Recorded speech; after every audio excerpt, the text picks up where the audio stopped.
Non, ça, et je vais vous dire, moi je pense qu'ils ne se rendent pas compte de l'impact que ça a, cette fermeture de C8. Je vous le dis, ils ne se rendent pas compte, moi je pense, Vraiment. vous allez voir que ça va être bien plus important que ce qu'ils ne pensent. Et qu'ils sont en train de faire sauter la cocotte minute. Hein. Ah mais je vous le dis. Ah là, les Français, ils commencent à se dire, on nous écoute dans rien. On vote pour des gens, ils sont pas au pouvoir. On regarde une chaîne, on nous l'enlève. Non mais les mecs, il y a un problème quand même. Non, là il y a un vrai problème. C'est-à-dire que là, le monde, aujourd'hui, la France est woke.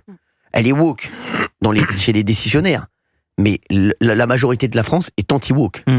Et donc aujourd'hui, il y a une minorité qui décide de tout, mais qui ne sont pas du tout en adéquation avec la majorité. Et je peux vous dire que là, vous allez voir, moi je vous le dis, ça va être beaucoup plus important que ce que vous ne croyez. Je le dis, et je pense que vous voyez, quand j'entends des témoignages comme celui de Nicolas, je me dis que j'ai raison de le penser. Gauthier Lebré. Hier, on était sur Europe 1 chez Laurence Ferrier avec Jean Sevilla, qui parle du terrorisme intellectuel, et donc on le questionnait sur l'arrêt de C8, et il disait que ça peut très bien déclencher un mouvement type gilet jaune, avec la même intensité. C'est très dangereux de choisir à la place des Français. Vous pouvez pas leur supprimer une chaîne qui rassemble 3 millions de personnes tous les soirs, 40 millions de personnes tous les mois, c'est pas possible, qui terminait devant France 5, et fin mars leur enlever aussi potentiellement la favorite de l'élection présidentielle.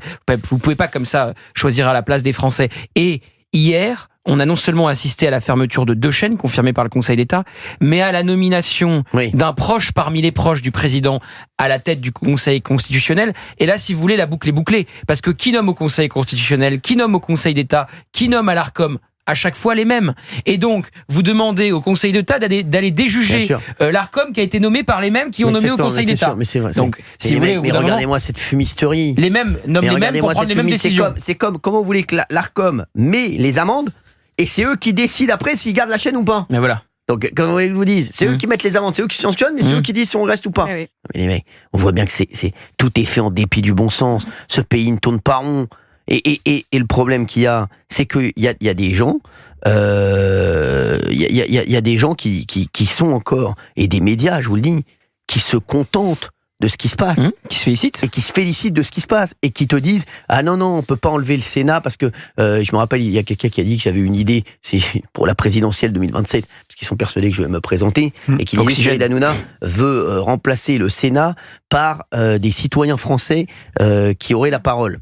Et donc la journaliste disait, comment elle s'appelait déjà, Alba Ventura, pour vous dire, qui est très sympa, mais bon voilà, elle disait oui non mais ça c'est pas possible parce que le Sénat c'est eux qui vont voter si on le fait ou pas. Mais les mecs, tant qu'on aura des gens comme ça qui ne veulent pas renverser la table, la France ira dans le mur et continuera à aller dans le mur. Ils n'ont pas compris que rien ne fonctionne en France. Ils n'ont pas compris encore ça. Ah ouais. Ils n'ont pas capté et ils veulent continuer. Pareil, ils veulent continuer. On va continuer exactement comme c'était avant avec le Sénat et avec.